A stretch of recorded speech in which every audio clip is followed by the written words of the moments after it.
Bien, bonjour. Aujourd'hui, nous avons le plaisir de recevoir Erwan Salmon, qui est directeur général de Avaya France. Erwan Salmon, bonjour. Bonjour Guy. Alors, vous savez, c'est une tradition dans cet entretien hebdomadaire de nous dire quelle est l'actualité de la semaine, donc de la semaine passée, qui a retenu votre attention. Alors, c'est une actualité qui n'est pas nécessairement liée à Avaya, mais qui concerne un peu notre secteur, l'informatique. Donc, est-ce qu'il y a un élément qui a retenu plus particulièrement votre attention ces derniers temps? Tout d'abord, merci de m'avoir invité. C'est un plaisir d'être avec vous aujourd'hui. Ce qui retient en fait qui m'a interpellé encore cette semaine et puis les semaines passées, c'est tout ce qui est autour de l'intelligence artificielle. On a entendu que Google allait mettre en place un centre de R&D d'intelligence artificielle en France.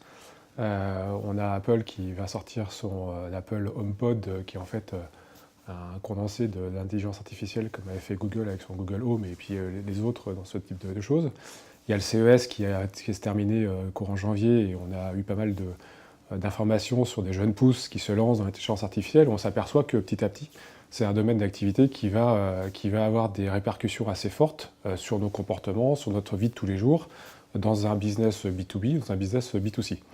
Et donc chez Avaya, on est d'autant plus intéressé sur ce domaine-là, puisqu'on a annoncé la semaine dernière ce qu'on appelle AI Connect, donc Intelligence Artificielle Connect, qui est en fait une plateforme de développement pour des partenaires pour aller intégrer des outils d'intelligence artificielle dans nos solutions. Très bien, alors, on va en parler, mais alors effectivement, pour prolonger dans ce que vous dites, il se trouve que dans le domaine de l'IA, les Français sont plutôt bien placés. Et je ne sais pas si vous avez vu, mais il y a donc un Français qui avait une position assez éminente chez IBM, dans l'équipe IBM Watson, qui est passé chez Facebook. Exactement. Donc c'est important. Il y avait déjà Yann LeCun qui était présent chez Facebook, donc je ne vais pas dire que les Français sont en train de coloniser Facebook, mais enfin, c'est en tout cas de belles réussites françaises. Alors effectivement, on en revient maintenant plus particulièrement à Avaya. On ne va pas refaire l'historique, mais enfin peut-être rappeler quelques dates qui ne sont pas inutiles pour avoir une idée en tête de votre parcours. Donc en fait, Avaya, c'est une émanation de Lucent en 2000. Et puis en 2007, c'est en gros rachat par deux fonds d'investissement, donc pas des moindres, Silver Lake et puis TPG Capital. Ensuite, en 2009, vous rachetez une partie de l'activité de Nortel. Les choses suivent leur cours. Et puis, je dirais, petit accident de parcours en début 2017. Donc, vous passez sous la protection de la loi américaine sur les faillites, donc le fameux chapitre 11, qui vous a tenu pendant une année et vous en êtes sorti tout récemment, parce que c'était en décembre 2017. Donc aujourd'hui, finalement, c'est un nouvel Avaya qui arrive sur le marché. D'ailleurs, vous aviez votre conférence Engage à la Nouvelle-Orléans la semaine dernière. Et puis cette semaine, vous avez aussi une grande présentation en France. Donc finalement, quel est le périmètre de ce nouvel Avaya, en dehors du fait que, il y a de grands principes, vous êtes désengagé de tout ce qui est activité matérielle, vous allez aller vers le cloud de manière assez rapide, mais est-ce que vous pouvez nous décrire un peu le périmètre de ce nouvel Avaya? Alors déjà, je vais revenir un peu sur les éléments que vous avez mentionnés tout à l'heure. Donc effectivement, 2017 était une année importante pour Avaya, parce que c'était l'année de notre restructuration financière qui a été terminée et achevée mi-décembre, puisque nous sommes sortis du chapitre 11. Alors juste revenir sur cette partie-là, en fait, Avaya a une profitabilité qui est plutôt excellente, puisqu'on a à peu près 25% d'EBITDA. Alors EBITDA, pour ceux qui ne savent pas ce que c'est en fait le résultat de vos opérations sans prendre en considération vos amortissements, les impôts ou vos intérêts. Donc ça veut dire que de nos opérations, Avaya est très profitable et est l'une des sociétés high-tech les plus profitables du marché. On avait un souci qui était le souci de la dette, qui était dû au LBO qu'on avait eu en fait en 2007, donc vous avez rappelé avec TPG et Silver Lake, puisque le rachat d'Avaya, la dette avait été portée par Avaya.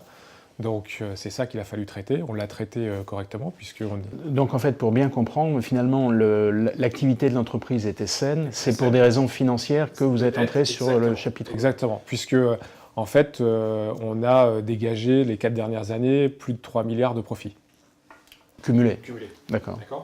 Donc puisqu'on a fait un chiffre d'affaires en 2017 de 3,3 milliards de dollars pour une profitabilité de 825 millions. D'accord. On avait ce problème de dette parce que la dette était trop forte. Dû aussi à un autre facteur qui est important, c'est qu'on avait été retiré de la bourse, Et donc ça veut dire que toutes les acquisitions que Avaya faisait étaient forcément payées en cash et venaient encore consolider cette dette. Tout ce que vous êtes en train de me dire me fait penser à un autre fournisseur du secteur IT, mais enfin on ne rentrera pas dans le détail. Donc du coup on a restructuré cette dette, donc la dette a été divisée par 2, donc le poids financier des remboursements d'intérêts a été changé. On a également changé ceux qui portent la dette, puisqu'aujourd'hui c'est 100% des institutions, donc ce sont des banques, ce qui n'était pas le cas avant. On avait beaucoup de fonds d'investissement qui portaient la dette d'Avaya, donc on a aussi restructuré ce pool de créanciers, donc c'était important pour nous. On a également changé notre direction générale, puisqu'on a un nouveau président en fait depuis le mois d'octobre, avec une équipe de management qui est beaucoup plus resserrée, sachant que l'objectif d'Avaya, c'est de réduire son équipe de management pour être au plus proche de nos clients, et d'avoir au bord d'Avaya que des personnes en fait, qui ont un contact direct avec nos clients finaux. Donc ça, c'était important pour nous. Et puis également, ce qu'on a fait, c'est qu'en 2017, on a continué à innover énormément, parce qu'en fait, ce qui était important, c'est de continuer nos activités en R&D, puisqu'on a à peu près sorti 70 produits. Depuis 2 ans, on a encore déposé une centaine de brevets, ce qui fait qu'aujourd'hui, à l'heure où on se parle, on a 4800 brevets actifs déposés par Avaya. Alors, puisque finalement tout ça c'est de l'ingénierie financière, on va dire, est-ce qu'il y avait besoin en même temps, en parallèle, de réorienter la société sur le plan de son activité propre ? Parce qu'en fait, ce qui se passe, c'est que, vous l'avez dit tout à l'heure à juste titre, Avaya, historiquement, est une société de hardware. Oui. D'accord ? On a entamé notre transformation de notre business model il y a quelques années pour passer d'une société hardware à une société de software et de services. D'accord ? Donc on s'est désengagé des activités réseau, par exemple, pour se concentrer sur notre activité propre, notre ADN, qui sont la relation client, et ce qui est également tout ce qui est sur les communications unifiées. Donc aujourd'hui, on a à peu près 78% de nos revenus qui proviennent du service et du software. On a encore un peu de hard parce que les gens, alors ça dépend des pays, mais on a encore besoin d'avoir ce contact physique avec un téléphone fixe. Donc notamment dans les pays Europe du Sud, on s'aperçoit qu'il y a une différence entre les anglo-saxons qui lâchent de plus en plus le téléphone. Par contre, en Europe du Sud, notamment en France, on est quand même on a du mal à passer sur du softphone. On aime bien avoir physiquement un téléphone. Donc on aura toujours un peu de hard, puisque de toute façon, on aura toujours un peu de téléphones physiques qui seront vendus. En revanche, aujourd'hui, l'intégralité de nos solutions sont virtualisées, et donc sont virtualisées dans un data center, ce qui veut dire que Avaya fournit juste un logiciel, une clé de logiciel, des clés de licence pour pouvoir installer nos équipements. On a toujours des clients qui veulent avoir des équipements physiques, donc on a toujours cette possibilité, mais le marché va de plus en plus vers ce point logiciel. Dans cette évolution, est-ce que vous voulez plutôt suivre ce que souhaitent vos clients, ou est-ce que vous allez les pousser un peu à aller vers ce qui vous paraît finalement la meilleure solution En fait, le fait d'aller plus vers le logiciel permet de simplifier également les déploiements, d'intégrer plus facilement nos solutions pour les utilisateurs. Et donc, je pense que naturellement, sans avoir besoin de les pousser, les clients vont y aller de plus en plus. On voit que vous regardez dans les data centers d'aujourd'hui, tout est virtualisé, toutes les applications sont virtualisées. Donc, je dirais, notre domaine d'activité, qui est le centre d'appel, la relation client et les communications unifiées, ne font que suivre une vague de fonds qui a été engagée, pas forcément que par nous, mais par tous les éditeurs. L'ensemble du secteur. Que ce soit télécom ou par IT. D'accord. Alors justement, donc Avaya, en fait, c'est presque synonyme de centre d'appel, alors ce que vous appelez relation client et puis communication unifiée, ça c'est clair. Et il se trouve que à l'occasion de cette conférence à la Nouvelle-Orléans et dans votre communication actuelle, en fait, vous mentionnez, je dirais, trois grands domaines sur lesquels vous allez travailler. Alors on va parler des 2 premiers déjà, l'intelligence artificielle et puis la blockchain. Et je dirais que pour être franc, on a du mal à faire la connexion entre ce que vous faites et puis ces deux, et principalement la blockchain. Donc est-ce que vous pouvez nous dire un peu, déjà, qu'est-ce que vous avez comme expertise dans ces domaines-là, et 2, qu'est-ce que vous prévoyez de faire avec tout ça ? Alors, quand on reprend les 2 activités phares d'Avaya, donc communication unifiée et relation client. Alors, communication unifiée, aujourd'hui, notre stratégie elle est assez claire. D'accord ? C'est de dire, les personnes, quand ils vont au travail, ils ne vont pas au travail pour faire des communications unifiées. Ils vont pour exercer leur activité. Les communications ne sont qu'un moyen pour améliorer leur productivité. Vous faites la comptabilité, vous êtes une activité commerciale, vous faites du commerce, etc., etc. Donc notre stratégie, et c'est ce qu'on a fait, et on a réorienté nos produits, c'est d'ouvrir au maximum nos solutions pour aller intégrer tous nos outils de communication unifiée directement dans les applications métiers de nos clients. Donc en fait, vous pouvez voir maintenant la solution de communication unifiée d'Avaya comme une grande boîte à outils, complètement ouverte, et vous pouvez intégrer tout ou partie de cette boîte à outils directement dans vos applications. Alors, quand vous dites application, ça peut être... Un CRM, ça peut être un logiciel de comptabilité, métier ou bureautique du client. D'accord ? Donc ça, c'est une grosse révolution. Je pense qu'on a pris par rapport à certains de nos compétiteurs qui souhaitent, eux, plutôt avoir un environnement assez fermé pour contrôler au maximum l'environnement, le bureau de travail de nos clients. Nous, on a plutôt une volonté d'ouvrir au maximum, quitte à pas forcément vendre l'intégralité de nos solutions à nos clients, mais leur donner un maximum d'ouverture. Parce que quand vous regardez, en fait, pour la partie DSI, dans cette activité-là, ils auront trois attentes. La première, avoir une interface pour les utilisateurs qui est conviviale. La deuxième, s'assurer que tout est sécurisé. Et la troisième, avoir une grande flexibilité. Parce que leur direction générale leur parle de transformation numérique, de transformation digitale, sauf que cette transformation numérique ou cette transformation digitale, elle va évoluer au cours du temps. Et donc les DSI aujourd'hui vont installer des outils à l'instant T, mais ces outils à l'instant T vont bouger au cours du temps. Donc il faut leur donner un maximum de flexibilité. Et c'est ce qu'on fait aujourd'hui avec nos applications. D'accord ? Ça, c'est la partie communication unifiée. Sur la partie relation client, là, on est dans le parcours client. On est vraiment dans cette transformation digitale. Donc, comment les entreprises vont améliorer le parcours client ? Et c'est là où on intègre le blockchain et c'est là où on intègre l'intelligence artificielle. L'intelligence artificielle, c'est quoi ? Le chatbot. Donc, c'est chat, bot pour robot. Donc, c'est essayer d'automatiser en fait une communication la plus humaine possible avec un utilisateur. Le chatbot arrive maintenant fortement dans le centre de relations clients. Quand on en fait l'expérience tous les jours. Oui. Donc ça pour nous, c'est l'intelligence artificielle. D'accord ? C'est du prédictif.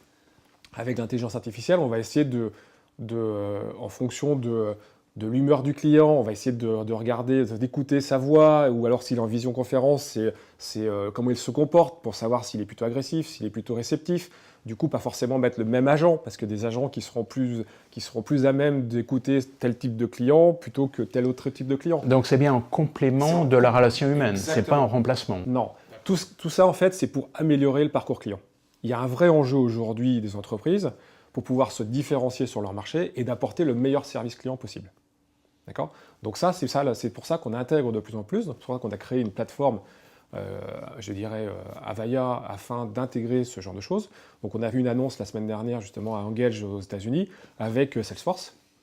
Donc Salesforce a un outil qui s'appelle Einstein, qui permet justement, donc on a monté un partenariat avec Salesforce pour pouvoir intégrer leurs outils dans nos applications. Donc l'idée c'est plutôt par des partenariats que par des développements internes ? C'est un peu ça, ou ça peut être une combinaison des... Ça peut être une combinaison de deux. Donc aujourd'hui, si vous voulez vraiment être pertinent et être le plus ouvert possible, vous avez intérêt de monter beaucoup de partenariats.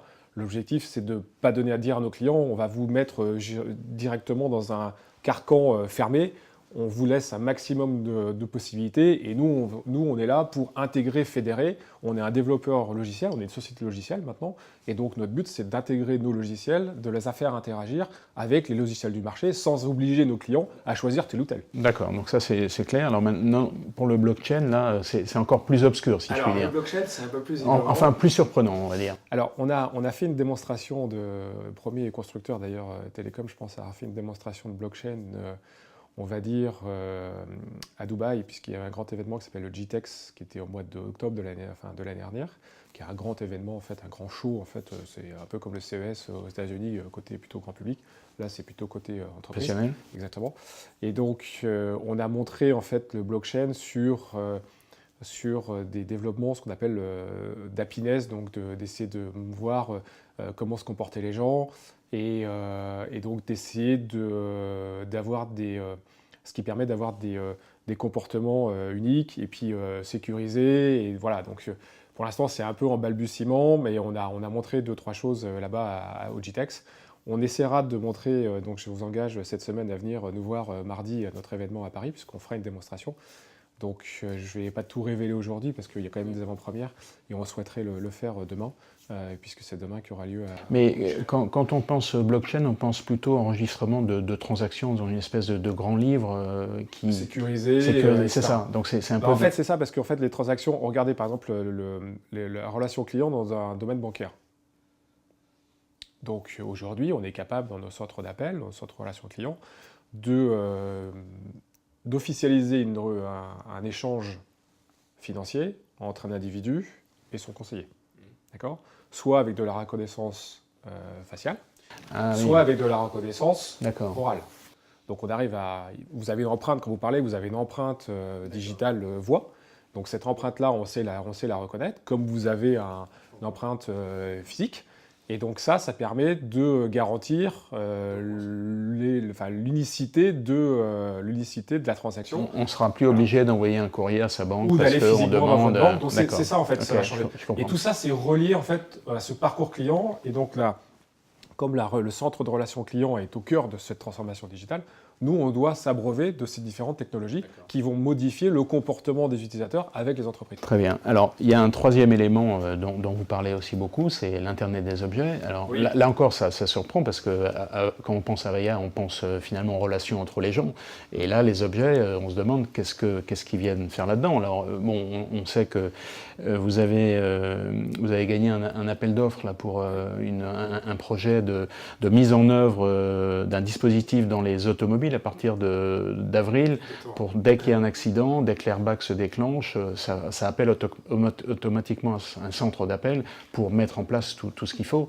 Bon, on voit pas vraiment où sont les objets là-dedans et ce que vient de faire l'Internet des objets. Alors, c'est une réglementation européenne qui s'appelle l'e-call. En fait, ce qui se passe, c'est que toutes les voitures qui vont sortir des usines à partir du mois d'avril devront avoir ce mécanisme intégré dans la voiture. Donc ça veut dire que les centres d'appel devront être prêts dès le mois d'avril. Alors en fait, ce qui se passe, c'est que vous avez un accident malheureusement avec votre voiture. Ce qu'on va faire, c'est qu'il y a un appel qui va être automatique, qui va pas forcément être qu'un appel voix. On va transmettre aussi des informations, puisqu'on va pouvoir savoir la vitesse du véhicule, le type de véhicule, où on est, à la rigueur combien il y a de passagers, s'il y a des capteurs dans la voiture qui permettent de savoir la position, le nombre de passagers qu'il y a dans la voiture. Et donc, on va fédérer ça dans un centre d'appel. Ensuite, nos outils vont analyser cette réception de trame pour pouvoir prendre des décisions. La première décision, c'est de dire, OK, l'assisteur, c'est qui ? Si vous êtes dans une voiture allemande, voiture française, voiture japonaise, ce n'est pas forcément le même assisteur qui va vous prendre en charge, puisque les constructeurs ont signé des partenariats avec différents assisteurs. Donc l'objectif, c'était d'avoir une plateforme fédérée, quel que soit l'assisteur et quelle que soit la marque automobile. Vous dites assisteur, vous voulez dire assurance ? Assurance. D'accord. Celui qui va prendre en charge en fait l'accident et appeler les secours, etc. Si vous êtes sur une marque allemande ou une marque française, ce n'est pas forcément le même assisteur. Donc soit la Commission européenne décidait de laisser libre arbitre sur ce type d'application, mais ça veut dire que chaque constructeur automobile aurait eu sa propre plateforme, sa propre application, ce qui n'était pas forcément très facile. Donc ils ont essayé de fédérer tout ça, donc ça veut dire qu'il y a une seule plateforme, qui est la nôtre aujourd'hui, donc qui va en fait... Quand vous dites c'est la vôtre, c'est celle d'Avaya ? C'est celle d'Avaya, donc c'est Avaya qui fournit ce service. Et ça, c'est au niveau européen ? C'est au niveau France, et après chaque pays choisit. D'accord. Donc nous, on est présents dans différents pays. Alors, je ne suis pas patron des autres pays, donc je ne peux pas trop vous en parler, mais sur la France, donc on a été sélectionnés, on est les seuls à fournir. C'est vous le fournisseur. D'accord. Et donc la trame va arriver, on va l'analyser, on va pouvoir dire, OK, on va l'envoyer à X, Y, Z comme assisteur en fonction du véhicule. On va pouvoir donner le degré de sévérité parce qu'on saura la vitesse, le nombre de personnes, qu'est-ce qui s'est déclenché, est-ce qu'il y a l'airbag qui s'est déclenché ou pas déclenché, etc. etc. Et donc l'assisteur, quand il va être en relation et on émet automatiquement l'appel téléphonique entre les deux, il va déjà avoir beaucoup d'informations. Et comme on aura aussi le lieu de localisation, on va pouvoir en parallèle appeler les secours. Voilà, c'est ça. Donc, mais ça, c'est un seul élément, si je peux me permettre de vous couper, c'est un seul élément de l'IoT. Mais j'en ai plein des exemples. Voilà, alors justement, je veux dire, là, dans cet exemple, la voiture, c'est l'objet connecté. Est-ce qu'il y a, vous pouvez citer un autre exemple ? Alors, un autre exemple, on est en train de travailler aujourd'hui avec un industriel qui a des camions frigorifiques parce qu'il fait des livraisons. D'accord ? Donc, c'est un industriel plutôt en Bretagne, et puis donc, voilà.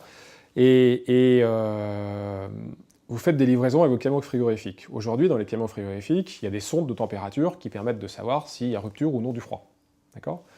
Si vous avez, on va dire, 100 camions qui partent tous les jours sur la route et que, pas de chance, vous avez un problème de chaîne du froid et vous avez la moitié de vos camions qui ont un incident ce jour-là. Comment ça se passe aujourd'hui ? Le chauffeur, déjà, ne va pas forcément s'en rendre compte. S'il s'en rend compte, il va appeler son management en disant voilà, j'ai un souci. Si le camion devait livrer 50 clients, il va falloir qu'on appelle un par un chaque client. Donc là, ce qu'on va faire, c'est qu'automatiquement, la sonde va envoyer, puisque les camions sont tous connectés à des puces GPS maintenant et des puces de voix, on va envoyer une information au centre d'appel en disant j'ai une rupture du froid, Qui va et répercuter automatiquement, ça à tout. on va avoir un appel sortant sur l'ensemble des clients en disant monsieur, madame, excusez-nous, on est désolé, on a eu un problème de livraison ce matin, on vous rappelle dans les plus brefs délais pour reprendre un rendez-vous pour votre livraison. D'accord. Voilà, c'est un exemple supplémentaire de l'IoT dans la relation client. Puisque maintenant, en fait, la relation client n'est plus forcément qu'une interaction humain-humain, mais peut-être une interaction machine-machine, machine-humain, etc. Et donc, tous les capteurs d'information sont des éléments supplémentaires de la relation client. En fait, c'est un apport d'intelligence supplémentaire pour que la relation client soit la mieux optimisée. Et en fait, c'est ça, c'est améliorer le parcours client. Et c'est un vrai différenciant des entreprises aujourd'hui. Puisque les entreprises, et quelle que soit la taille de l'entreprise, ces discussions-là, on les a très bien avec des ETI ou des PME, et on les a bien sûr avec des grandes multinationales.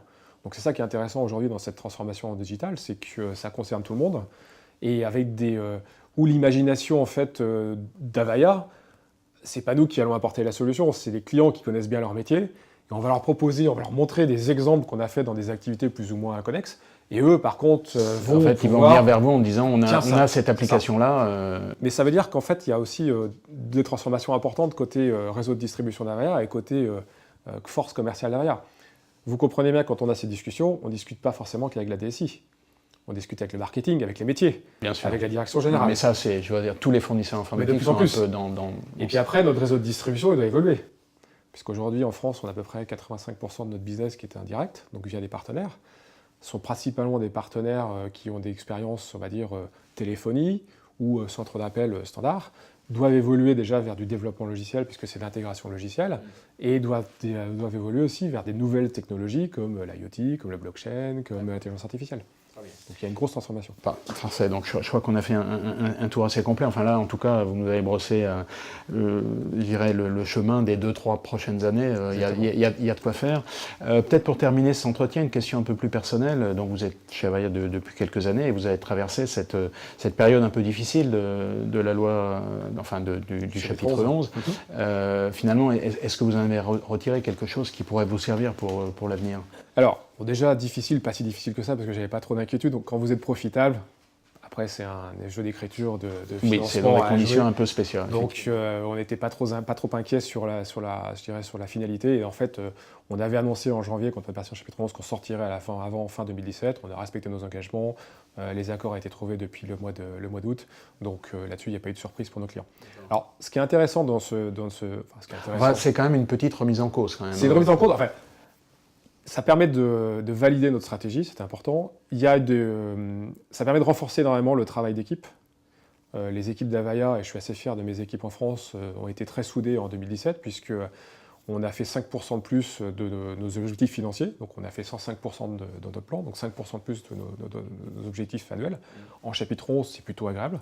Donc ça veut dire que déjà nos salariés ont été solidaires et ont compris cette restructuration financière, parce que c'était d'abord eux qu'il fallait rassurer, dans un premier temps. Ensuite, nos partenaires également ont été solidaires d'Avaya, et alors pas parce qu'ils adorent Avaya, bien sûr, ils sont contents de travailler avec nous, mais parce que déjà, financièrement, ils avaient compris ce que c'était notre restructuration financière.